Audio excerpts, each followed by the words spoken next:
حضرت والا کے اس چینل کو سبسکرائب کریں اور بیل آئیکن پر کلک کر کے آل کا آپشن سلیکٹ کریں تاکہ حضرت کی تمام ویڈیوز آپ تک پہنچ سکیں۔ مبارک وسلم۔ دنیا کے تمام انسانوں کو اصلاً اللہ نے جنت کا باشندہ بنایا ہے۔ ہماری روحیں جنت میں پیدا ہوئی تھی، اب اللہ نے ہمیں دنیا میں بھیجا ہے تاکہ ہم اچھے اعمال کے ذریعے اللہ کو راضی کر کے، اچھے اخلاق کے ذریعے اللہ کے پسندیدہ بن کر جنت میں جا سکیں۔ جو اللہ کو راضی کر کے دنیا سے جائے گا، اللہ اس کو انعام کے طور پر جنت عطا فرمائیں گے، اور جو اللہ کو ناراض کر کے اس دنیا سے جائے گا، اللہ اسے سزا دیں گے اور جنت سے محروم کر دیں گے، جہنم میں ڈال دیں گے۔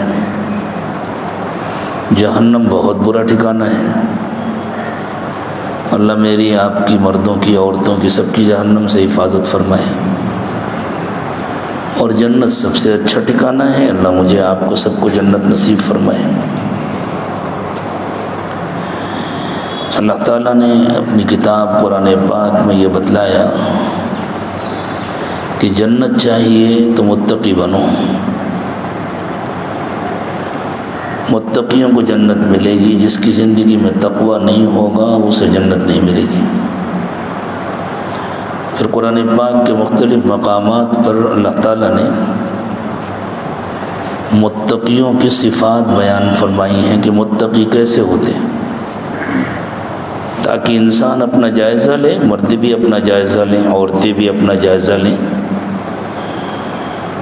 کہ ہمارے اندر تقوی آ رہا ہے یا نہیں آ رہا۔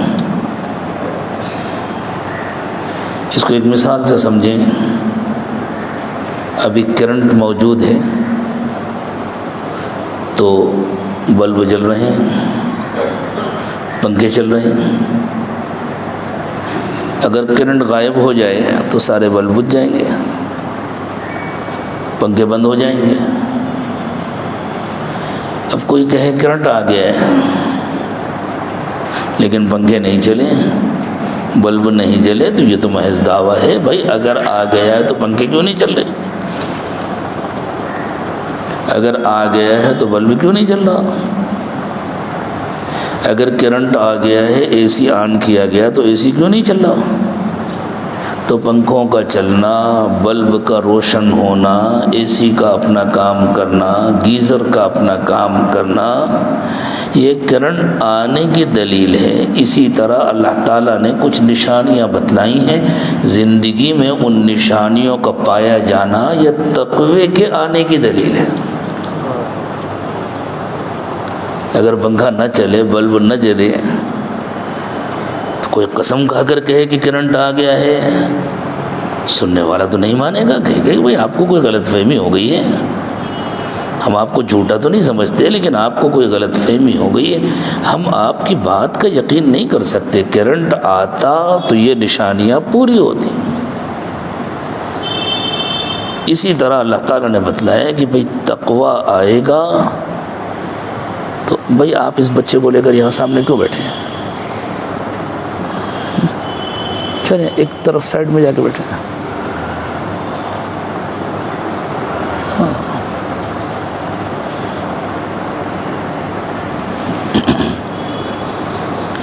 کرنٹ آئے گا تو نشانیاں پوری ہوں گی۔ اسی طرح تقویٰ تو دل میں ہوتا ہے، لیکن تقوی کی نشانیاں ہیں جو زندگی میں نظر آتی ہیں۔ دوسروں کی زندگی میں تلاش کرنے سے پہلے ہمیں اپنی زندگیوں میں تلاش کرنا چاہیے کہ ہماری اپنی زندگیوں میں تقوی کی یہ نشانیاں آئیں یا نہیں۔ قرآن پاک نے متقیوں کی الگ الگ جگہوں پر کئی نشانیاں بیان کی ہیں. ان سب کو ایک ہی مجلس میں ایک ہی بیان میں بتلا دینا تو آسان نہیں ہے، لیکن چونکہ یہ تربیتی مجلس ہے اور انشاءاللہ ایسی مجلسیں آئندہ بھی ہوتی رہیں گی، اور تربیت کے جو نسخے ہیں وہ بتلائے جاتے رہیں گے تاکہ ان کو اپنایا جائے. جیسے ڈاکٹر جب کسی کا علاج شروع کرتا ہے تو اسے جتنی دوائیں دینی ہے سب ایک ساتھ نہیں دیتا. وہ کہتا ہے پہلے آپ یہ دوائیں استعمال کریں، اس کے بعد پھر میں ذرا چینج کروں گا، پھر یہ دوائیں دوں گا، پھر یہ دوائیں دوں گا. تو اس کے ذہن میں ہوتا ہے مجھے اتنی دوائیں دینی ہے لیکن ایک مرتبہ میں نہیں دینی ہے، تھوڑی تھوڑی کر کے دینی ہے، تو انشاءاللہ جسم درست ہو جائے گا، بیماری ختم ہو جائے گی. اسی طرح تھوڑے تھوڑے ڈوز دیے جاتے ہیں تاکہ روح کی بیماریاں ختم ہو جائیں اور تاکہ انسان کی حقیقی تربیت ہو جائے. تو اللہ تعالیٰ نے متقیوں کی جو نشانیاں بیان فرمائی ہیں ان میں سے ایک اہم نشانی ہے کہ متقیوں کا غصہ کنٹرول میں رہتا ہے. آج انشاءاللہ ہم اسی پر گفتگو کریں گے کیونکہ وقت بھی تھوڑا ہے. ہم مسجد میں بیٹھے ہیں اور ہمیں اذان سے پہلے پہلے خواتین کو انشاءاللہ رخصت بھی کر دینا ہے تاکہ آنے والے نمازیوں کا اور ان کا اختلاط نہ ہونے پائے. اللہ تعالیٰ اس تھوڑے سے وقت میں اتنی برکت دے اور اپنے فضل اور کرم سے کہنے والے کے دل میں ایسی باتیں ڈال دے اور پھر سننے والوں کے دلوں میں ان باتوں کو اتار دے تاکہ ہماری زندگیاں بدل جائیں، ہم حقیقی معنوں میں متقی بن جائیں. اللہ جیسے چاہتے ہیں ویسے بندے بن جائیں، ویسی بندیاں بن جائیں. حضرت محمد صلی اللہ علیہ وسلم ہم کو جیسا دیکھنا چاہتے ہیں ہم ایسے بن جائیں، اور پھر قیامت کے دن حضور اکرم صلی اللہ علیہ وسلم اپنے ہاتھوں سے کوثر کا پانی پلا کر ہماری پیاس بجھائیں اور اپنے ساتھ لے کر جائیں اللہ کے پاس اور یوں کہیں کہ اللہ یہ میرے وہ امتی ہیں جنہوں نے اپنے کو ایسا بنایا تھا جیسا میں ان کو بنانا چاہتا تھا، اب میں انہیں اپنے ساتھ لے کر جنت میں جانا چاہتا ہوں. اور اللہ فرمائے میرے محبوب آپ ان سب کو لے کر اپنے ساتھ جنت میں جائیں، میری طرف سے اجازت ہے. اللہ ہمیں ایسا بنا دے. اس زمانے میں عام طور سے گھروں میں، خاندانوں میں، محلوں میں، اداروں میں، مسجدوں میں، مدرسوں میں، تنظیموں میں، تحریکوں میں جو پھوٹ ہوتی ہے، جو دل ایک دوسرے سے پھٹے ہوتے ہیں، اس کی بڑی وجہ ہمارا بیجا غصہ ہوتا ہے. ذرا سی بات میں ناراض ہوں اور پھر راضی ہونے کا نام نہیں، ذرا سی بات میں بدگمان ہو گیا. کسی نے اچھی بات بھی کہی تو اس کا برا مطلب نکالنے لگے. ہمیں تو اس کی تعلیم دی گئی ہے کوئی بری بات بھی کہے تو اس کے اندر سے اچھا مطلب نکالنا، اس میں کوئی اچھا مطلب نکل سکتا ہو تو نکال لو، اور اگر نہیں بھی نکل سکتا تب بھی اسے اللہ کے لیے معاف کرو، معاملہ ختم کرو. اس امید میں معاف کرو کہ ہم اسے معاف کریں گے. اس سے زیادہ غلطیاں ہم نے کر رکھی ہیں. اگر اللہ نے قیامت کے دن ہمیں نہیں معاف کیا تو ہمارا کیا بنے گا؟ اللہ اب ہمیں معاف کر دیجئے. ہم نے بندے کو معاف کر دیا، بندی کو معاف کر دیا، اللہ اب ہمیں معاف کر دیجئے. مجھے اس موقع پر ایک واقعہ یاد آ گیا. حکیم الامت حضرت مولانا اشرف علی تھانوی نور اللہ مرقدہ نے اپنے کسی واعظ میں ایک واقعہ نقل فرمایا. ایک غریب آدمی تھا لیکن تھا نیک اور متقی. گھر میں عام طور سے دال روٹی کھائی جاتی تھی، آپ کے عرف میں دال چاول کھایا جاتا. گوشت ووشت پک نہیں پاتا تھا غربت کی وجہ سے. تھوڑے تھوڑے پیسے جمع کر کے ایک دن وہ مرغی لے کر آیا. اس زمانے میں بوائلر مرغیاں نہیں ہوتی تھیں، گھروں کی پلی ہوئی مرغیاں ہوتی تھیں، مہنگی ہوتی تھیں، مشکل سے ملتی تھی. مرغی لایا، اہلیہ کو دیا، آج مرغی کا سالن بنانا، آج ہم لوگ مرغی کھائیں گے. بیوی نے بنایا. وہ بھی تو انسان ہی ہے نا، اس سے بھی دھوکہ ہو سکتا ہے. اس سے دھوکہ ہو گیا، اس نے نمک 2 مرتبہ ڈال دیا. اب سالن میں جتنا نمک پڑتا ہے اتنا نمک 2 مرتبہ ڈال دیا جائے تو اس سالن کا کیا حال ہوگا. اس بیچاری نے چکھا بھی نہیں، اسے یاد بھی نہیں رہا. شوہر آیا تو نکال کر شوہر کے سامنے رکھ دیا کہ پہلے میرا شوہر کھا لے، پھر جو بچے گا میں کھا لوں گا. شوہر بھی دن بھر کا تھکا ہارا محنت مزدوری کرنے والا بڑا خوش تھا، آج مہینوں کے بعد گھر میں مرغی کا سالن پکا ہے.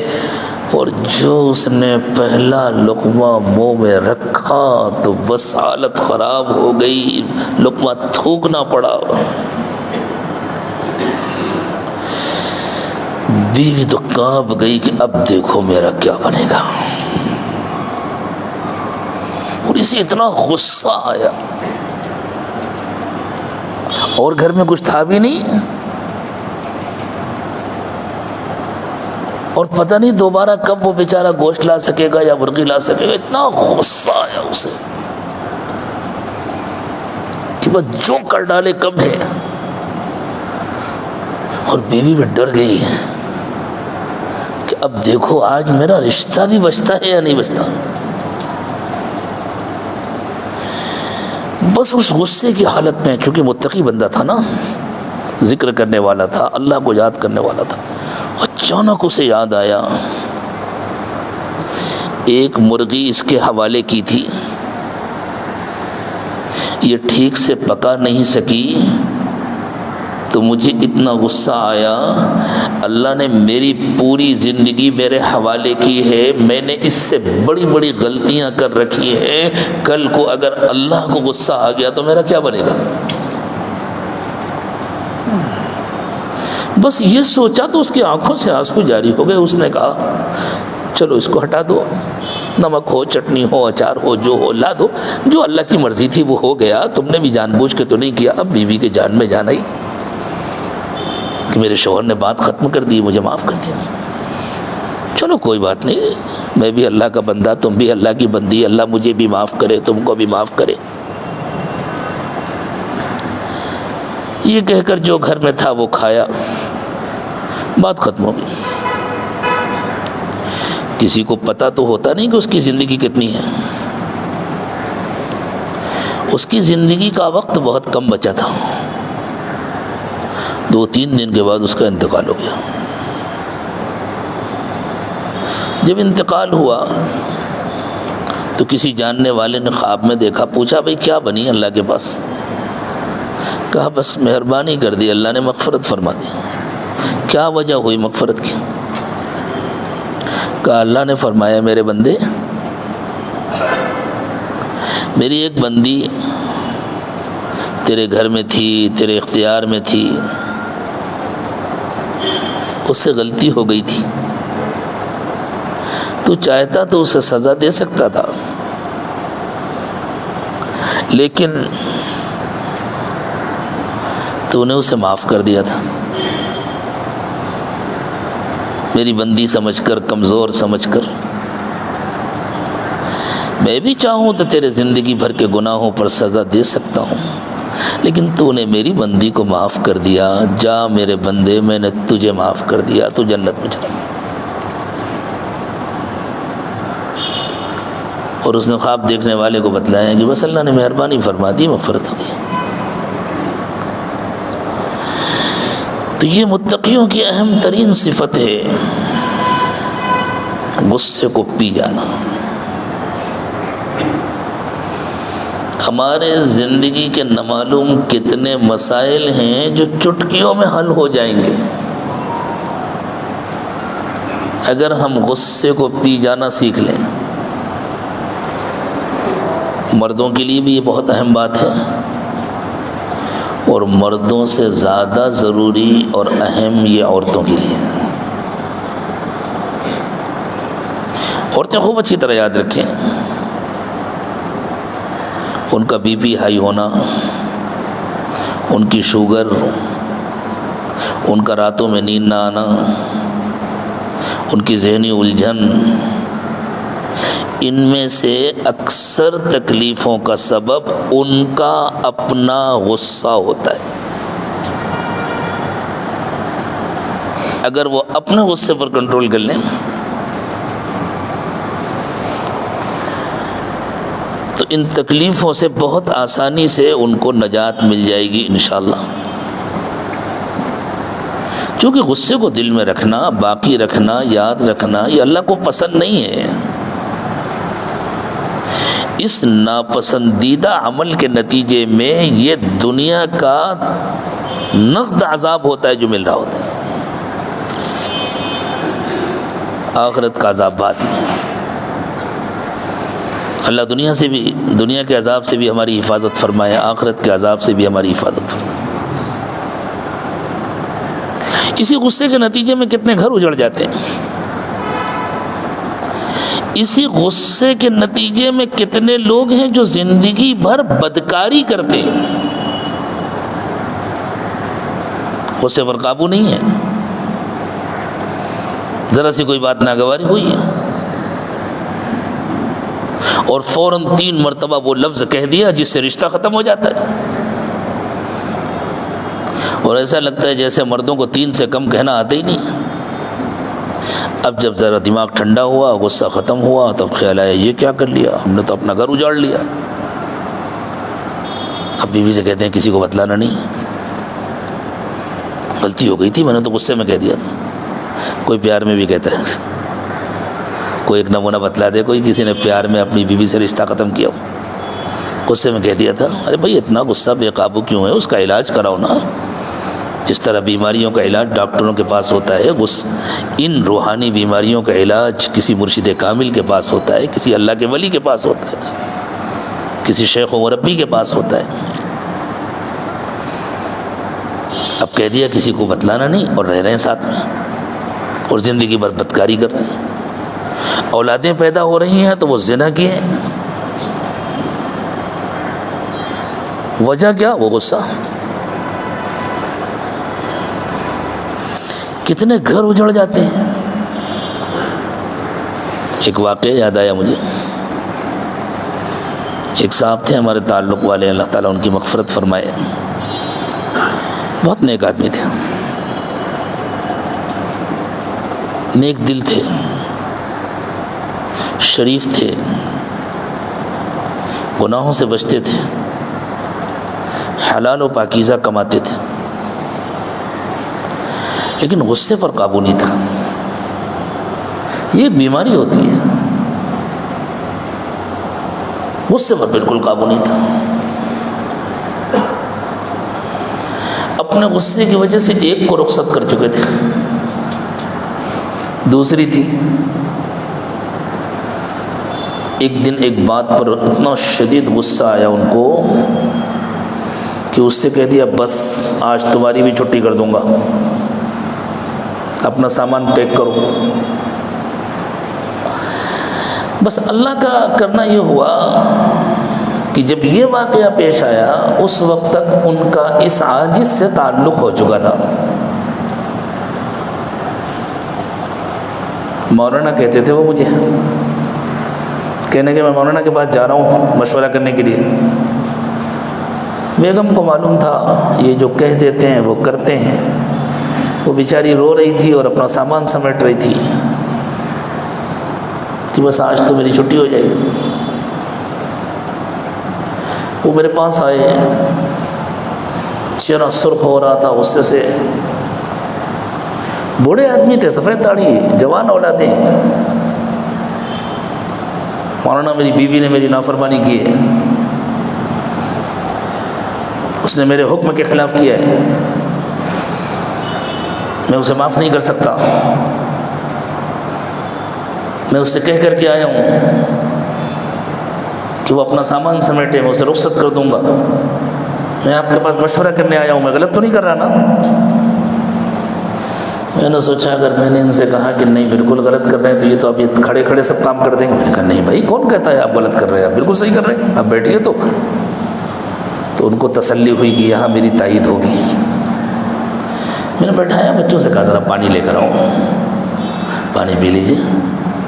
غصہ آ گئے۔ اللہ کے نبی صلی اللہ علیہ وسلم نے فرمایا وہ پانی پینے سے بجھتا ہے، کھڑے ہو تو بیٹھ جاؤ، بیٹھے ہو تو لیٹ جاؤ، اس سے غصہ ہلکا ہو جاتا ہے۔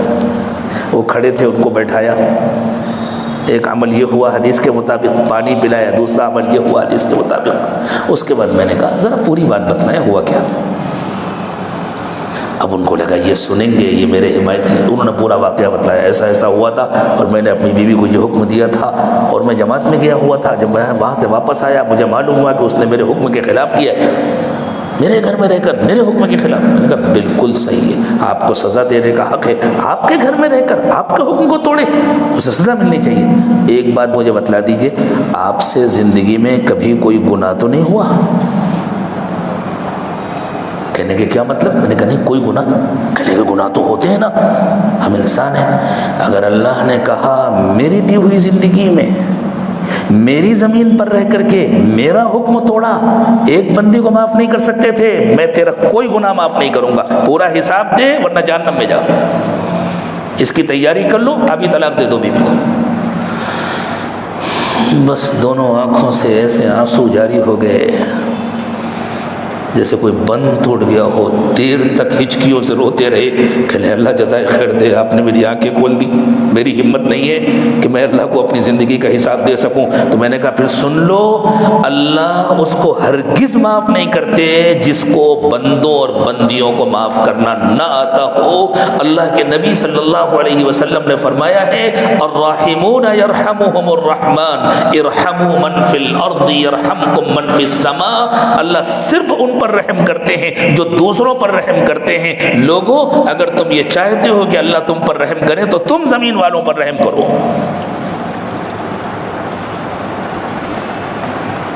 انہوں نے مجھ سے کہا مولانا گواہ رہیے گا میں نے اپنی بیوی کو معاف کر دیا، روتے ہوئے، اور میرا پہلے بھی گھر اجڑا تھا میرے غصے کی وجہ سے، اب انشاءاللہ میں کبھی غصہ نہیں کروں گا۔ جب غصہ آئے تو یہ سوچ لیا کرو کہ اللہ کے پاس جانا ہے اور ہمیں بھی اپنی زندگی کا حساب دینا۔ اب جب واپس پہنچے تو بیگم تو انتظار میں تھیں، اب دیکھو آنے کے بعد کیا کریں گے۔ یہ واپس گئے تو ان کا تو چہرہ بھی بدلا ہوا تھا، انداز بھی بدلا ہوا تھا۔ انہوں نے جا کر معذرت کی اور پوری بات سنائی، مولانا نے یہ کہا ہے اور میں نے تم کو دل سے معاف کر دیا ہے اور میرے غصے کی وجہ سے تمہارا دل دکھا تھا، اللہ کے لیے تم بھی مجھے معاف کر دو۔ وہ تو یہ کہہ کر اپنے آفس چلے گئے۔ اب باری آئی ان کی محترمہ کی، انہوں نے برقع اٹھایا، سیدھے میرے گھر قریبی میں رہتے تھے، میری اہلیہ سے آ کر ملی اور بہت دیر تک بیٹھی رہی، روتی رہی اور کہتی رہی میری طرف سے شکریہ ادا کر دیجئے، میری زندگی بچا لی۔ نہیں ہم نے نہیں بچا لی، اللہ نے بچا لی۔ اس غصے کی وجہ سے کتنے گھر اجڑ جاتے ہیں، کتنا نقصان ہو جاتا ہے، اپنا کتنا نقصان ہوتا ہے، دوسروں کا کتنا نقصان ہوتا ہے۔ اس غصے کو پالنے کی وجہ سے کتنی بیماریاں پیدا ہوتی ہیں اپنے اندر۔ اللہ کے نبی صلی اللہ علیہ وسلم اپنی امت کو پھولوں کے گلدستے کی طرح دیکھنا چاہتے ہیں۔ جیسے گلدستے میں الگ الگ رنگ کے پھول ہوتے ہیں نا، لیکن سب کے ملنے سے حسن پیدا ہوتا ہے۔ مزاج بھی الگ الگ ہوتے ہیں انسانوں کے، سب کا مزاج ایک ساتھ نہیں ہوتا، لیکن مختلف مزاج کے انسان جب مل جل کر رہتے ہیں اور ایک دوسرے کے لیے اپنے دلوں میں گنجائش پیدا کرتے ہیں تو وہ حسن پیدا ہوتا ہے معاشرے میں، جو کسی گلدستے میں حسن پیدا ہوتا ہے۔ آج اس سبق کو یاد کر کے جانا ہے ہماری ماں اور بہنوں کو کہ آج سے معاف کرنا سیکھنا ہے، اپنے غصے کو کنٹرول کرنا سیکھنا ہے۔ اور یہ جو سلسلہ عالیہ نقشبندیہ میں اسباق دیے جاتے ہیں نا، لطائف کے اسباق، روحانی بیماریوں کا ان لطائف سے بڑا گہرا تعلق ہے۔ غصہ بری چیز نہیں ہے، یاد رکھیے، غصے کا بے قابو ہونا بری چیز ہے۔ وقت پر تو غصہ آنا چاہیے نا، اگر غصہ نہیں آئے گا تو انسان بے غیرت ہو جائے گا۔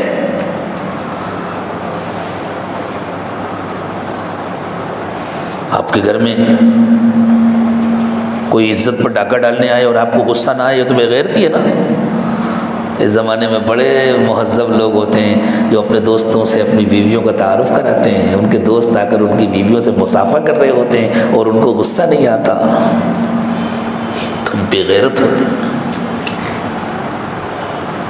تو اگر بالکل غصہ نہ ہے تو بے غیرتی ہے، لیکن قابو میں رہنا چاہیے۔ جیسے آگ ضروری ہے نا، آگ نہ ہو تو کھانا کیسے پکے گا، لیکن چولہے میں رہنا چاہیے اور ایک مخصوص مقدار میں ہونا چاہیے، اس سے زیادہ ٹمپریچر نہیں ہو۔ آگ چولہے میں ہو تو اچھی ہے، پورے گھر میں لگ جائے خدا نہ خواستہ تو گھر کو جلا دے گی۔ اسی طرح غصہ وقت پر آئے اور جتنی ضرورت ہے اتنا رہے اور انسان کے قابو میں رہے، جیسے ہماری بہنوں کے قابو میں ہوتا ہے نا ریگولیٹر چولہے کا یا اوون کا، کتنا ٹمپریچر چاہیے، بھئی اسی طرح وہ قابو میں رہے۔ اس کو قرآن نے کہا ہے کظم الغیظ، غصے کو پی جانا، یعنی اس کو کنٹرول کرنا۔ ایک مرتبہ اللہ کے نبی صلی اللہ علیہ وسلم نے ارشاد فرمایا، لوگوں ایسا نہیں ہے کہ مجھے غصہ نہیں آتا، میں بھی ایک انسان ہوں، جس طرح ایک عام انسان کو غصہ آتا ہے مجھے بھی غصہ آتا ہے، لیکن میرا غصہ میرے قابو میں رہتا ہے، میرا غصہ مجھ سے اللہ کی نافرمانی نہیں کراتا۔ جب ضرورت ہوتی ہے تو غصہ آتا ہے اور جتنی ضرورت ہوتی ہے اتنا آتا ہے، باقی میں کنٹرول کر لیتا ہوں۔ اسی لیے اللہ تعالیٰ نے متقیوں کی صفات بیان کی تو یوں نہیں فرمایا انہیں غصہ آتا ہی نہیں ہے، یوں فرمایا وہ غصے کو پی جاتے ہیں۔ آتا تو ہے لیکن وہ اس کو کنٹرول کرتے ہیں، وہ اس کو قابو میں رکھتے ہیں، وہ اس کو پی جاتے ہیں، اور جس پر غصہ آیا اس کو معاف کر دیتے ہیں۔ تو اللہ نے فرمایا دیکھو جنت متقیوں کو ملے گی، اور متقیوں کی ایک صفت ہے والکاظمین الغیظ، کہ اپنے غصے کو قابو میں رکھتے ہیں، والعافین عن الناس، اور لوگوں کو معاف کر دیتے ہیں۔ تو بات یہ عرض کی جا رہی تھی کہ یہ جو انسان کے سینے میں عالم امر کے 5 لطائف ہیں، بائیں طرف ذرا پہلو کی جانب لطیفہ قلب، اور دائیں طرف ذرا پہلو کی جانب لطیفہ روح، اور پھر بائیں طرف ذرا سینے کی طرف لطیفہ سر، اور دائیں طرف ذرا سینے کی طرف لطیفہ خفی، اور ان دونوں کے بیچ میں ذرا سا سینے کے اوپر کی طرف لطیفہ اخفا۔ یہ جو 5 لطائف ہیں نا، ان کے ساتھ بیماریوں کا رشتہ ہے۔ جب ان لطائف پر ذکر کی محنت ہوتی ہے اور ذکر کی برکت سے جب ان لطائف میں نور آتا ہے تو ان سے جڑی ہوئی بیماریاں ختم ہوتی ہیں۔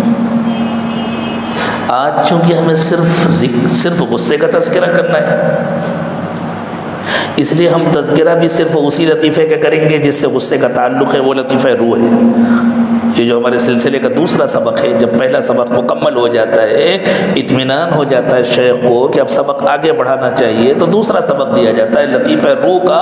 اور جب لطیفہ روح پر واقعی محنت ہوتی ہے تو غصہ انسان کے قابو میں آ جاتا ہے، اور جس کا غصہ قابو میں آتا ہے اس سے سب محبت کرتے ہیں، اور جس کا غصہ بے قابو ہوتا ہے اس سے اپنے سگے رشتہ دار، اپنے قریبی لوگ، اس کے اپنے ملازمین، اس کے ماتحتی میں کام کرنے والے بھی دل ہی دل میں اس سے نفرت کرتے ہیں۔ تو غصے کو قابو میں کرنا انسانوں کا محبوب بننے کا طریقہ ہے، اور غصے کو قابو میں کرنا اللہ کا محبوب بننے کا طریقہ ہے۔ جس کا غصہ قابو میں ہوتا ہے، جس کے اخلاق اعلیٰ اور اچھے ہوتے ہیں، اللہ تعالیٰ دنیا میں اس کو مخلوق کا محبوب بناتے ہیں، اور جب وہ اللہ کے پاس جائے گا تو وہ اللہ کا محبوب ہوگا، مرد ہو یا عورت ہو۔ ایک واقعہ مجھے یاد آیا، ہم نے اپنے حضرت کی زبان سے کئی مرتبہ سنا۔ ایک بڑے عالم تھے، حدیث کی بہت مشہور کتاب پڑھاتے تھے اور بہت زمانے سے پڑھا رہے تھے، اور بہت بڑے پختہ عالم تھے۔ طلبہ تو ان پر جان چھڑکتے تھے، طلبہ کا فائدہ ہوتا تھا۔ مدرسے کے جو محتمم صاحب تھے وہ بھی ان کا بڑا خیال رکھتے تھے کہ بھئی اتنا بڑا عالم اگر یہ چھوڑ کر چلا گیا تو مدرسہ اینٹ پتھر کا نام تھوڑی ہے، مدرسہ بلڈنگ کا نام تھوڑی ہے، مدرسہ تو طلبہ اور اساتذہ کا نام ہے۔ جہاں اچھے پڑھنے والے طلبہ ہوں، جہاں اچھے پڑھانے والے اساتذہ ہوں، وہ اچھا مدرسہ ہے، ورنہ کروڑوں نہیں اربوں روپے کی بلڈنگیں کھڑی کر لی جائیں، کسی کام کا نہیں۔ لیکن ان کا غصہ بے قابو ہوتا تھا، جس وقت انہیں غصہ آتا تھا تو کسی کے سامنے آنے کی ہمت نہیں ہوتی تھی، وہ خود اپنے غصے سے پریشان رہتے تھے۔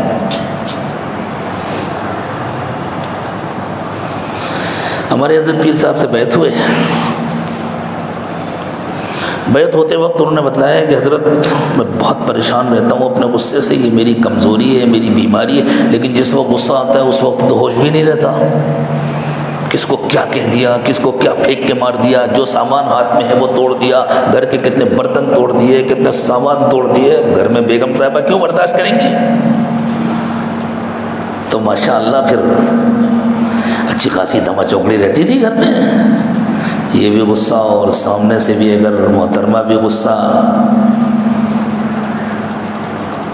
انہوں نے حضرت کو بتایا، حضرت نے فرمایا کوئی حرج نہیں، آپ یہ پہلا سبق کریں،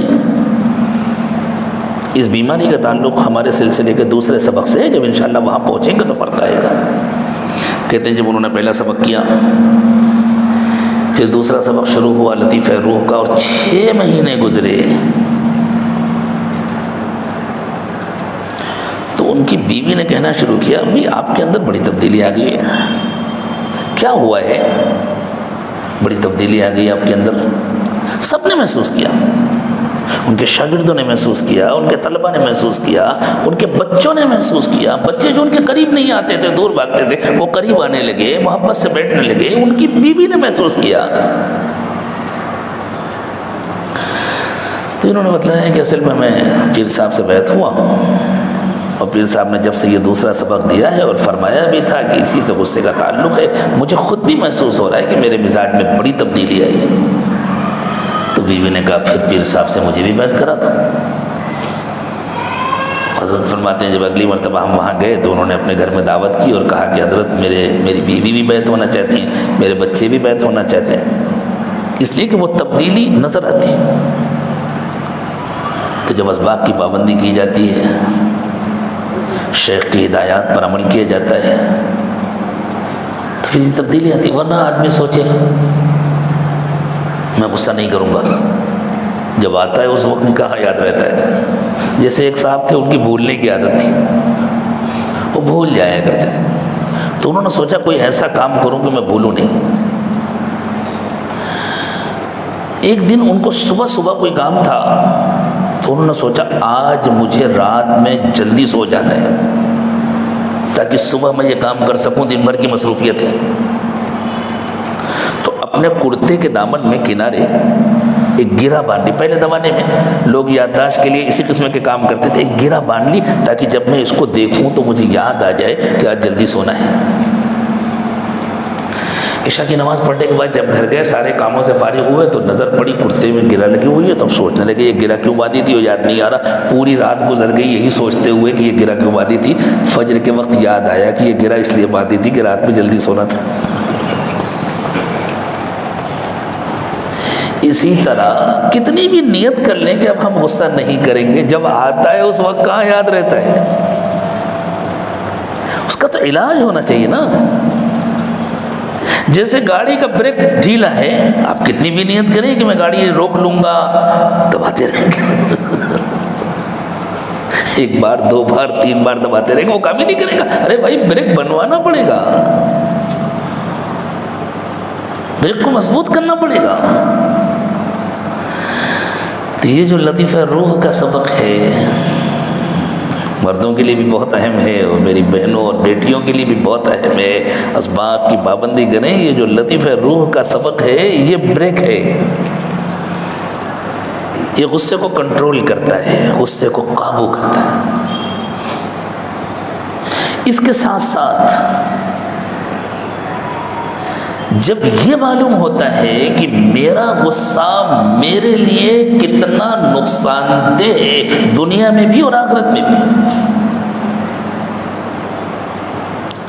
اچھے اچھے صلاحیت والوں کو دیکھا کہ ان کے بیجا غصے نے ان کو سب کی نگاہوں سے گرا دیا. جب یہ معلوم ہوتا ہے کہ میرا غصہ میرے لیے کتنا نقصان دہ ہے تو پھر انسان اور محنت کرتا ہے سبق پر اور اس کے لیے بچنا آسان ہو جاتا ہے. غصے کا آنا, بے وقت آنا جتنا نقصان دہ ہے, غصے کا باقی رکھنا اس سے زیادہ نقصان دہ. فلاں کی بات بری لگ گئی, عورتوں میں یہ زیادہ ہوتا ہے, اب اسے بات نہیں کریں گے, اس سے رشتہ نہیں رکھیں گے, اس کے پاس نہیں جائیں گے.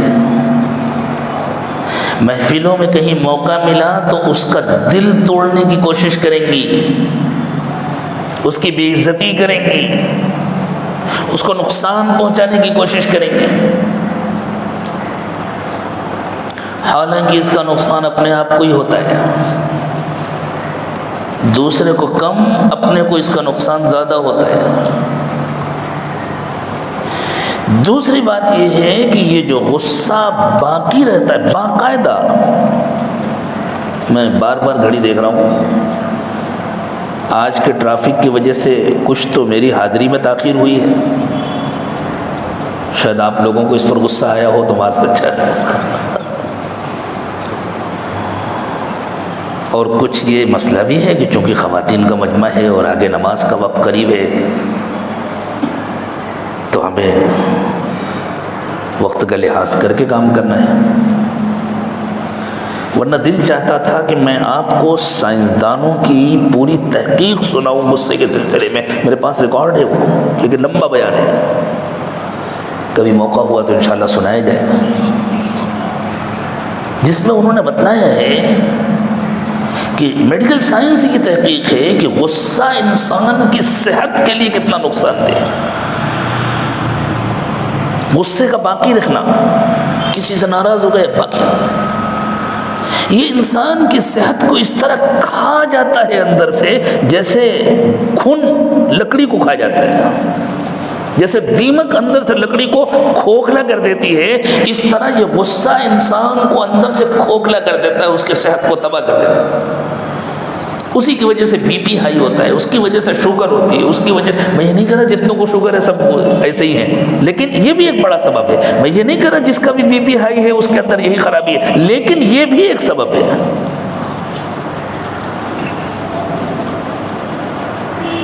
اس کی وجہ سے جلدی امراض پیدا ہوتے ہیں. اس کا یہ مطلب نہیں کہ جس کو بھی جلدی مرض ہے اس کے اندر یہ خرابی ہے, لیکن یہ بھی ایک سبب, اور بھی اسباب ہوتے ہیں. خون کے اندر ایک مخصوص قسم کا کیمیکل پیدا ہوتا ہے جو زہر سے زیادہ خطرناک ہوتا ہے. اللہ رحمان و رحیم ہے, اللہ کو اپنے بندوں اور بندیوں سے بڑی محبت ہے, اور حضرت محمد صلی اللہ علیہ وسلم رحمت للعالمین ہیں.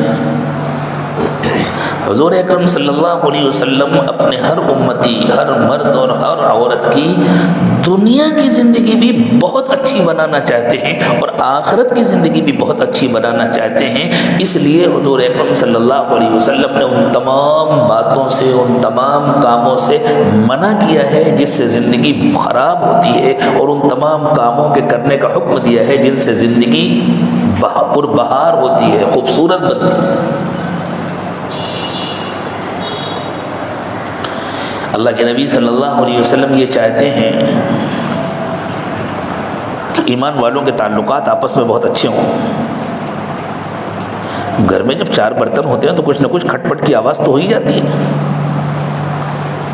سگے بہن بھائیوں کے مزاج الگ الگ ہوتے ہیں، تو دوسرے گھر سے جو بہو آئی ہے اس کا مزاج تو الگ ہوگا نا، دوسرے گھر سے جو داماد آیا اس کا مزاج تو الگ ہوگا۔ مزاجوں کو برداشت کرنا یہ کمال ہے، انتقام لینا کمال نہیں ہے، معاف کرنا کمال ہے۔ تو اللہ کے نبی صلی اللہ علیہ وسلم چاہتے ہیں کہ معاف کرنے کی عادت پڑے، اس لیے رسول اکرم صلی اللہ علیہ وسلم نے اس کی تاکید فرمائی کہ اگر کسی سے کوئی غلطی ہو گئی اور وہ اپنا عذر پیش کرے، مرد ہو یا عورت، مجھ سے یہ غلطی ہو گئی، میں معافی چاہتی ہوں، مجھے معاف کر، فوراً معاف کر دو۔ فرمایا وہ بندہ وہ بندی اللہ کو بہت پسند ہے جن کو غصہ بہت دیر میں آتا ہے، جاتا بہت جلدی ہے، اور کوئی عذر پیش کرے تو فوراً معاف کر دیتے ہیں۔ کیا کوئی یوں سمجھتا ہے کہ معاف کر دینے سے دوسرے کا فائدہ ہوگا؟ معاف کر دینے سے سب سے پہلے اپنا فائدہ ہوگا۔ کسی نے آگ جلائی اور ایک انگارہ لا کر آپ کے ہاتھ میں رکھ دیا، یہ انگارہ میرے ہاتھ میں رکھا، میں اس کو لے جا کر پورے محلے کو دکھاؤں گی، دیکھو یہ انگارہ رکھا۔ یہ عقل مندی ہے؟ جب تک ہاتھ میں رہے گا، ہاتھ جلتا رہے گا نا، جلدی سے سمجھ دیں گے نا۔ یہ غصے کو باقی رکھنا، یہ انتقام کے جذبات پال کر رکھنا، مجھے کوئی موقع ملے گا تو میں چھوڑوں گی نہیں، میں بدلہ لوں گی، یہ ایسے ہی ہے جیسے انگارہ لیے ہوئے ہیں، اور کہاں لیے ہوئے ہیں؟ ہاتھ میں نہیں، دل میں لیے ہوئے ہیں، وہ جلا کے رکھ دے گا۔ ارے پھینکو اسے، ختم کرو مسئلہ۔ یہ عاجز اکثر کہا کرتا ہے ایسے موقعوں پر، دوسرے کی غلطی کی سزا ہم کیوں بھگتے ہیں؟ کسی نے غلطی کی اور اگر ہم نے اپنے دل میں انتقام پال کر کے رکھا تو اس کی غلطی کی سزا ہم بھگت رہے ہیں، اور اگر ہم نے اپنے دل سے اس کو ختم کر دیا تو ہم سزا سے بچ گئے نا۔ ایک ہے اپنی طرف سے بات ختم کر دینا تاکہ ہم سزا سے بچ جائیں، لیکن اللہ کے نبی صلی اللہ علیہ وسلم مہربان ہیں، حضور ہم کو اس سے بڑی نعمت دینا چاہتے ہیں۔ تو فرمایا تم یہاں کی سزا سے تو بچ گئے، لیکن اگر تم نے اسے دل سے معاف نہیں کیا اور اس کو آخرت کے کھاتے میں ڈال دیا کہ میں تو قیامت کے دن اپنا بدلہ وصول کروں گا یا اپنا بدلہ وصول کروں گی، تو اللہ تمہیں تو بدلہ دلا دیں گے، لیکن پھر اللہ نے اگر کہا ٹھیک ہے تم نے تو اپنا بدلہ لے لیا، تمہیں معاف کرنا نہیں آتا تھا، اب ذرا میرا حساب دے دو۔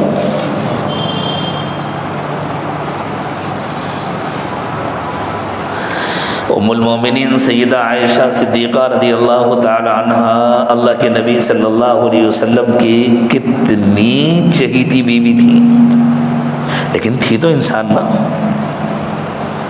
اور بہت ساری سوکنیں بھی تھیں۔ حضور کی کئی بیویاں تھیں، تو جب سوکنیں ہوتی ہیں تو کبھی کوئی ناگواری کی بات بھی ہو جاتی ہے، کبھی کوئی بات سننے کو مل جاتی ہے۔ فرماتی ہیں مجھے کسی کی کسی بات پر غصہ آ گیا، اللہ کے نبی صلی اللہ علیہ وسلم نے دیکھا میں بہت غصے میں ہوں، تو بہت پیار سے حضور نے میرا کان پکڑا اور محبت سے کہا میری منی سی عائشہ، اللہ سے کہو اے محمد صلی اللہ علیہ وسلم کے رب،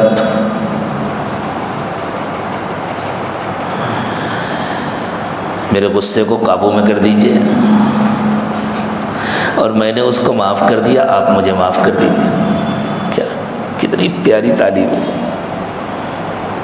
ہم یہ کہنا سیکھیں اللہ فلاں سے تکلیف پہنچی، اللہ ہم نے آپ کے لیے اسے معاف کر دیا، آپ بھی ہمیں معاف کر دیجئے۔ کیا یہ ہماری ضرورت نہیں ہے کہ اللہ ہمیں معاف کرے؟ اگر اللہ نے ہمیں معاف نہیں کیا تو کہاں ٹھکانا ہوگا ہمارا، کیا انجام ہوگا ہمارا؟ لیکن یہ آسان سا طریقہ ہے، ہمارے بزرگوں کا عجیب حال تھا۔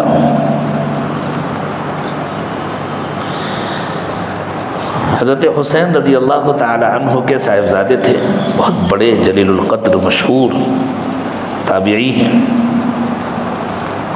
علی نام تھا ان کا، زین العابدین کہے جاتے تھے، اتنا اللہ کو یاد کرتے تھے، اتنی عبادت کرتے تھے۔ زین العابدین کے معنی ہے عبادت گزاروں کا تاج، وہ عبادت گزاروں کے سر کا تاج تھے۔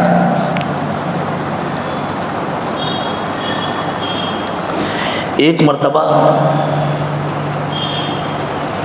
کسی نے ان کی برائی کی، ہاں ایسا تھوڑی ہے کہ کوئی بہت بڑا اللہ والا ہے تو کوئی اس کی برائی کرنے والا نہیں ہوگا، ان کی کسی نے برائی کی، انہیں معلوم ہو گیا، اس کو بلایا کہ بھائی مجھے معلوم ہوا تم نے میرے بارے میں یہ کہا ہے، اگر واقعی یہ خرابیاں میرے اندر ہیں تو دعا کرو اللہ مجھے معاف کر دے، اور اگر میرے اندر یہ کمزوریاں نہیں ہیں تو میں دعا کرتا ہوں اللہ تمہیں معاف کر دے۔ بات ختم ہو گئی۔ وہ تو غلام بے دام بن گیا ہوگا، وہ چاہتے تو حکمرانوں سے شکایت کر دیتے، وہ رسول اللہ صلی اللہ علیہ وسلم کے گھرانے کا پھول تھے، چھوٹے بڑے ہر ایک ان کا احترام کرتا تھا، لوگوں کو پتہ چل جاتا اس نے حضرت علی زین العابدین کی برائی کی ہے تو لوگ نہ معلوم اس کا کیا حاصل، محبت سے کہہ رہے دو میں سے ایک بات ہوگی، تم نے جو کہا ہے ہو سکتا ہے وہ کمزوری میرے اندر ہو، اگر ہے تو اللہ مجھے معاف کر دے، اور اگر نہیں ہے تم نے غلط کہا ہے تو اللہ تم کو معاف کر دے۔ کتنی آسانی کے ساتھ بات ختم کر دی۔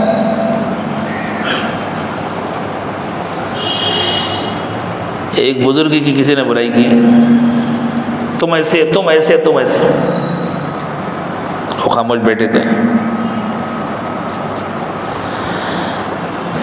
تھوڑی دیر کے بعد کہنے لگے بھائی تم نے مجھے میرے جو عیب بتلائے ہیں وہ تو بہت کم ہیں، تمہیں تو اتنا ہی معلوم ہے، میرے اندر اس سے بھی زیادہ برائیاں ہیں، دعا کرو اللہ مجھے اچھا بنا دے، میری برائیوں کو ختم کر دے، مجھے معاف کر دے۔ ختم ہو گئی۔ اتنی آسانی کے ساتھ یہ حضرات باتیں ختم کر دیتے تھے۔ حضرت ذوالنون مصری رحمۃ اللہ علیہ بہت بڑے اللہ والے گزرے ہیں۔ ایک مرتبہ حضرت کشتی میں سفر کر رہے تھے، دریا میں کشتی میں سفر کر رہے تھے، قریب سے ایک دوسری کشتی گزری جس میں کچھ نوجوان لڑکے لڑکیاں اپنا کچھ کھا رہے ہیں، پی رہے ہیں، شور و ہنگامہ کر رہے ہیں، جیسے تفریح کرنے کے لیے نوجوان لڑکے نکلتے ہیں۔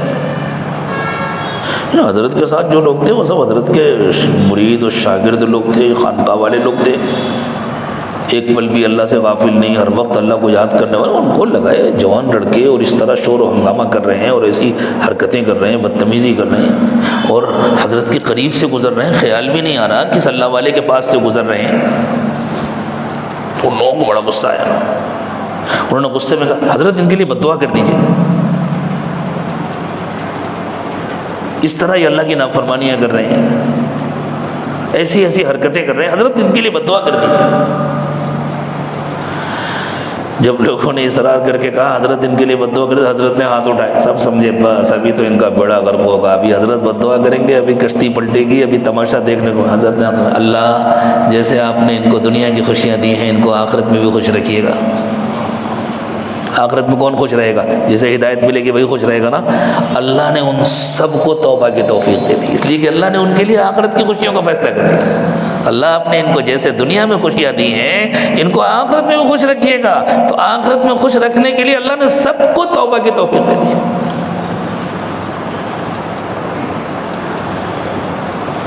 اللہ ہمارے دلوں کو گشادہ کر دے، اللہ ہمیں معاف کرنے والا بنا دے۔ اس سلسلے کی بہت ساری باتیں سنانے کا ارادہ تھا، لیکن وقت کا لحاظ کر کے میں نے چن چن کر کے چند مخصوص باتیں آپ کو سنائی ہیں۔ دل کے کانوں سے سن لیں اور عمل کی نیت کر لیں تو اتنا بہت ہے، اور اگر صرف سننے کے لیے سنیں کہ اس کان سے سنا اس کان سے اڑا دیا تو پورے دن سنایا جائے کوئی فائدہ نہیں ہے۔ عورتیں خاص طور سے نیت کریں انشاءاللہ، اب ہم اپنے غصے کو قابو میں کریں گے، معاف کرنا سیکھیں گے۔ اللہ کے رسول صلی اللہ علیہ وسلم نے ارشاد فرمایا، اگر کوئی اپنی غلطی پر کوئی عذر پیش کرے اور تمہیں پتہ ہو کہ یہ عذر صحیح نہیں ہے،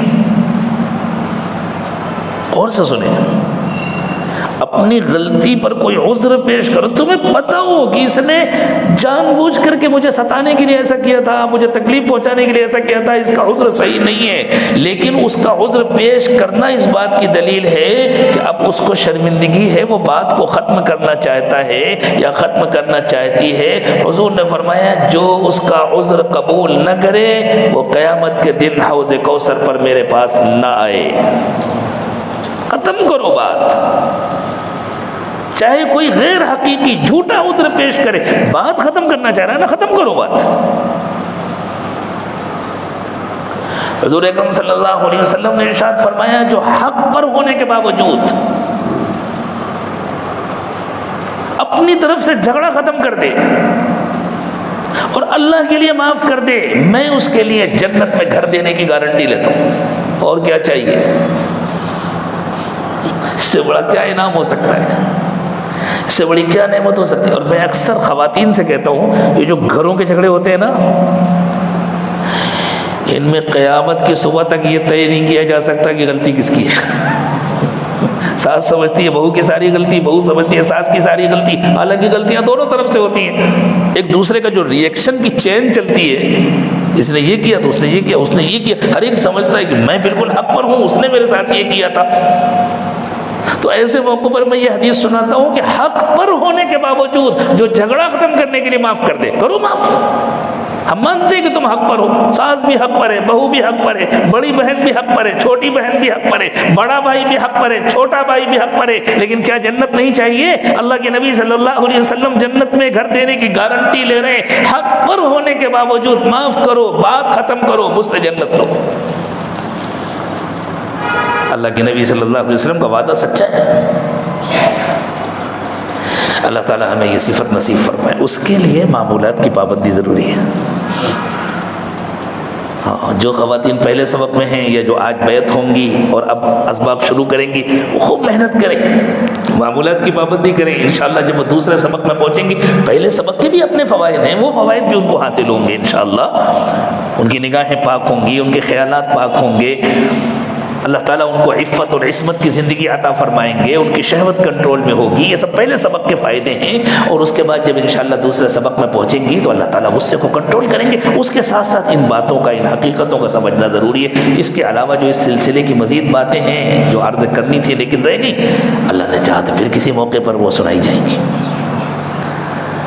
اللہ نے وعدہ فرمایا کہ جو معاف کرنے والے ہوتے ہیں اللہ ان سے محبت کرتے ہیں۔ غور کریں، جو آیت کریمہ سنائی گئی تھی، اللہ تعالیٰ نے فرمایا والقاظمین الغیظ، غصے کو پی جانے والے، متقیوں کی صفت، والعافین عن الناس، اور لوگوں کو معاف کرنے والے، واللہ یحب المحسنین، اور ایسے اچھے کام کرنے والوں سے اللہ محبت کرتے ہیں۔ جس سے اللہ محبت کرے اس کے کیا کہنے، اس کا تو ہاتھ پھر اللہ کی جیب میں۔ جس بیٹے سے باپ محبت کرتا ہو اور باپ مالدار بھی ہو، اس بیٹے کا کوئی شوق ادھورا رہتا ہے؟ بیٹا آ کر کہتا ہے ابا مجھے بائک چاہیے، باپ کہتا ہے بیٹا جا کے دیکھ لو کون سی چاہیے، اللہ نے مجھے بہت دیا ہے، جو چاہیے بتلا تو میں دلا دیتا ہوں۔ ابا مجھے کار چاہیے، ٹھیک ہے بیٹا کون سی گاڑی چاہیے، کون سا ماڈل چاہیے، لے لو۔ باپ کو بیٹے سے محبت ہو تو وہ بیٹے کی ہر خوشی پوری کرتا ہے۔ اللہ کو بندوں سے محبت ہو اور اللہ بندوں کو دکھ میں رکھیں گے، دنیا کو جنت بنا دیتے ہیں اللہ تعالیٰ۔ مرنے کے بعد جو جنت ملے گی وہ تو ملے گی، اللہ دنیا کی زندگی کو جنت بنا دیتے ہیں، اور جس سے اللہ ناراض ہوتے ہیں مرنے کے بعد تو وہ جہنم میں جائے گا، اس کی دنیا کی زندگی جہنم بن جاتی ہے۔ خوب یاد رکھو، اپنی زندگی کو جنت یا جہنم بنانا ہمارے ہاتھ میں ہے، ہمارے اختیار میں ہے۔ ہم اللہ کو راضی کریں، اللہ کا حکم مانیں، معاف کرنا سیکھیں، کوئی ہمیں نہیں معاف کرتا نہ کرے، اس کا معاملہ اللہ کے ساتھ ہے، ہم اسے معاف کریں، یک طرفہ معاف کریں۔ وہ ہمیں نہیں معاف کرتا نہ کرے، وہ ہم سے انتقام لیتا ہے انتقام لے، وہ ہم سے حسد کرتا ہے حسد کرے، ہم کیوں وہ بوجھ اپنے سر اپنے دل میں رکھیں اور اپنے سینے میں رکھیں، ہم اپنی طرف سے معاف کر کے ختم کریں۔ اللہ ہم نے دنیا میں بھی معاف کیا اور اللہ ہم آخرت میں بھی اس کی کوئی باز پرس نہیں کریں گے، اللہ ہمیں آخرت میں بھی اس کا صلہ نہیں چاہیے، بس آپ ہم سے راضی ہو جائیے۔ جب اللہ راضی ہو کر انعام دیں گے، دیکھو ہمارے ساتھ جس نے غلطی کی اگر ہمیں آخرت میں اس کا صلہ چاہیے تو ناپ کر کے اتنا دیں گے، اور اگر ہم نے اس کو معاف کر دیا اب اللہ انعام دیں گے، اور اللہ انعام اپنی حیثیت کے مطابق دیں گے۔ تو ہمارے ساتھ جس نے غلطی کی ہمیں اس کا بدلہ نہیں چاہیے، ہمیں اللہ کا انعام چاہیے۔ اللہ یہ صفات مجھے بھی نصیب فرمائے، آپ کو بھی نصیب فرمائے۔ وآخر دعوانا ان الحمد للہ رب العالمین۔ تھوڑا سا وقت ہے، انشاءاللہ توبہ کے کلمات پڑھائے جائیں گے۔ جو مرد یا خواتین پہلے سے سلسلے میں داخل ہیں وہ اپنی توبہ کو تازہ کرنے کے لیے، اپنی بیعت کو مضبوط کرنے کے لیے پڑھیں۔ جو آج داخل ہو رہے ہیں وہ یہ نیت کر لیں انشاءاللہ کہ آج تک جو گناہ ہوئے ہم ان سے سچی پکی توبہ کر رہے ہیں، آئندہ انشاءاللہ گناہوں سے بچ کر سنت و شریعت کی پابندی کر کے اپنے شیخ کو اطلاع کر کے اس کی ہدایات پر عمل کر کے زندگی گزاریں گے، اللہ کو خوب یاد کریں گے، اللہ کی ہر نافرمانی سے بچیں گے، زندگی کا ہر عمل رسول اکرم صلی اللہ علیہ وسلم کے بتلائے ہوئے پیارے طریقے کے مطابق کرنے کی کوشش کریں گے۔ مرد بھی اس کا ارادہ کریں، عورتیں بھی ارادہ کریں، اور ان کلمات کو ساتھ ساتھ پڑھیں۔ بسم اللہ الرحمن الرحیم، لا الہ الا اللہ محمد الرسول اللہ صلی اللہ علیہ وسلم، آمنت باللہ وملائکتہ وکتبہ ورسلہ والیوم الآخر والقدر خیرہ وشرہ من اللہ تعالی والبعث بعد الموت، آمنت باللہ کما ہوا باسمائہ وصفاتہ وقبلت جمیع احکامہ، اشہد ان لا الہ الا اللہ واشہد ان محمدا عبدہ ورسولہ، استغفر اللہ ربی من کل ذنب واتوب الیہ برحمتک یا ارحم الراحمین۔ ان کلمات کو پڑھ کر کے جنہوں نے بیعت کی نیت سے پڑھا وہ سب سلسلہ عالیہ نقشبندیہ میں داخل ہو گئیں، خواتین بھی اور مرد بھی جنہوں نے اس نیت سے پڑھا۔ معمولات کے کارڈ انشاءاللہ بھیج دیے جائیں گے، نیچے بھیج دیے گئے ہیں، وہ لے لیں، ان کو سمجھ لیں اور ان معمولات کی پابندی کریں۔ جو مجلسیں ہوتی ہیں، خواتین کے جو گروپ ہیں ہمارے دارالاحسان کے، اپنے نمبر بھیج کر اپنے مردوں کے ذریعے ان گروپوں میں شامل ہو جائیں، اور جو مجلسیں ہوتی ہیں آپ اپنے گھروں میں آن لائن ان مجلسوں میں شرکت کی کوشش کیا کریں۔ آپ کو احساس ہوگا تھوڑی دیر اللہ اور اس کے رسول کی باتیں جہاں بیان کی گئیں اس ماحول میں بیٹھے تو دل کا حال بدلا۔ جب انشاءاللہ یہ باتیں برابر سنتی رہیں گی تو اللہ تعالیٰ دل کو بدلیں گے، نیکیوں کا شوق پیدا ہوگا، گناہوں سے بچنا آسان ہوگا، اور انشاءاللہ ہماری گھریلو زندگی بھی بہت اچھی ہوگی۔ ماحول کو اللہ تعالیٰ اچھا بنا دیں گے، اس کا بچوں پر بھی اثر پڑے گا، چھوٹی بچیوں پہ بھی اثر پڑے گا، انشاءاللہ ہماری اچھی نسلیں تیار ہوں گی۔ ابھی فی الحال جو خانقاہ کی ماہانہ مجلس ہوتی ہے، حالات کے جیسے حالات ہیں سب کو معلوم ہے، ان کی وجہ سے ابھی ہم نے وہاں عورتوں کو آنے کی دعوت نہیں دی ہے بلکہ اجازت نہیں دی ہے۔ اگر کوئی خاتون تشریف لائیں گی تو محبت کے ساتھ انہیں واپس کر دیا جائے گا، ایسا ہوا اس سے پہلے، لیکن اللہ تعالیٰ نے بڑی سہولتیں دی ہیں۔ آپ اپنے گھروں میں آن لائن شرکت کریں، جب انشاءاللہ حالات نارمل ہو جائیں گے، اللہ کرے کہ جلدی وہ وقت آئے، یہ بلا یہ مصیبت ختم ہو، تو پھر جیسے پہلے دن کے وقت میں اتوار کے دن خواتین آیا کرتی تھیں، پھر ان کو اجازت دے دی جائے گی کہ آپ وہاں تشریف لائیں اور وہاں کے ماحول میں آ کر کے دینی باتیں سنیں، اللہ کی طرف متوجہ ہو جائیں اور دعا کر لیں۔ سبحان ربی العلی الاعلی الوہاب، اللہم صلی علی سیدنا محمد وعلی آل سیدنا محمد وبارک وسلم۔ ربنا ظلمنا انفسنا وان لم تغفر لنا وترحمنا لنکونن من الخاسرین۔ پروردگار عالم ہم سب آپ کے عاجز اور کمزور بندے اور بندیاں ہیں، ہمارے حال پر رحم فرمائیے، اللہ ہمارے گناہوں کو معاف فرما دیجئے، خطاؤں سے درگزر فرمائیے، عیوب کی پردہ پوشی فرمائیے، اللہ ہماری نگاہوں کو پاک کر دیجئے، دلوں کو صاف کر دیجئے، سینوں کو اپنی محبت سے لبریز فرمائیے، اللہ ہماری کمزوریاں دور فرما دیجئے، اللہ ہمارے غصے کو قابو میں کر دیجئے، اللہ ہمیں معاف کرنے والا بنا دیجئے، ہماری مرچیوں کو، ہماری عورتوں کو، ہماری ماں اور بہنوں کو اللہ معاف معاف کرنے کی صفت عطا فرمائیے اللہ، گھروں میں پیار و محبت کی زندگی عطا فرمائیے اللہ، شوہر اور بیوی میں، بہنوں میں، ساسوں اور بہوؤں میں اللہ تمام رشتوں میں محبتوں کا رس کھول دیجیے اللہ شیطان نے ہمارے رشتوں میں دراڑیں پیدا کر دی ہیں، اختلافات پیدا کر دیے ہیں اللہ، نفس اور شیطان کے فتنوں سے حفاظت فرمائیے اور اللہ محبت کے بندھن سے رشتوں کو مضبوط باندھ دیجیے اللہ، ہماری دنیا کی زندگی کو بھی جنت جیسی بنا دیجیے، آخرت میں بھی ہمیں جنت نصیب فرمائیے اللہ، ہمارے بچوں اور بچیوں کی بھی اچھی تعلیم و تربیت کا انتظام فرمائیے اور اللہ ان کے لیے مناسب وقت پر اچھے اور مناسب رشتے نصیب فرمائیے، ان کو خوشیوں بھری زندگیاں عطا فرمائیے، جن بچوں اور بچیوں کے رشتے پہلے ہو چکے ہیں اللہ ان کی زندگیوں کو بھی خوشیوں سے بھر دیجیے اللہ، تمام بیماروں کو شفا عطا فرمائیے، تمام پریشان حالوں کی پریشانیاں دور فرما دیجیے اللہ، جو بے گھر ہیں ان کو اپنے گھر نصیب فرمائیے، جو بے اولاد ہیں ان کو نیک و صالح اولاد عطا فرمائیے، روزی کی تنگی سے سب کی حفاظت فرمائیے، حلال و پاکیزہ کشادہ وسعت و برکت والی روزی عطا فرمائیے، دین دنیا کی بھلائیوں سے مالا مال فرمائیے اللہ، جو مانگا وہ بھی عطا فرمائیے، جو مانگنا چاہیے نہیں مانگ سکے وہ بھی عطا فرمائیے، بغیر مانگے عطا فرمائیے، مانگنے کا سلیقہ عطا فرمائیے اللہ، اٹھنے سے پہلے ہم سب سے راضی ہو جائیے، ہم سب سے خوش ہو جائیے اللہ، ہم سب کو اپنے محبوب مقبول بندوں اور بندیوں میں شامل فرما لیجیے، وصلی اللہ تعالی علی خیر خلقہ محمد وعلی آلہ وصحبہ اجمعین برحمتک یا ارحم الراحمین۔